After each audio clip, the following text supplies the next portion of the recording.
أعوذ بالله من الشيطان الرجيم بسم الله الرحمن الرحيم كيف تكفرون بالله وكنتم أمواتا فأحياكم ثم يميتكم ثم يحييكم ثم إليه ترجعون আল্লাহ বলেন, হে মানুষ, তোমরা কি করে অস্বীকার করছো, কুফরি করছো?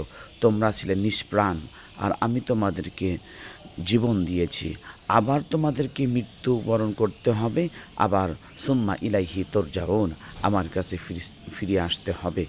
সুতরাং অলমোস্ট কথা হলো, আল্লাহ পাক আমাদেরকে জীবন দিয়েছেন, আবার মৃত্যুবরণ করতে হবে, আবার আল্লাহ পাক জীবিত করবেন, আবার আল্লাহর কাছেই ফিরে যেতে হবে। আপনি আমি পৃথিবীতে কখনো অহংকারী তাকাব্বরি করে কোনো কাজ করতে পারি না। আসসালামু আলাইকুম।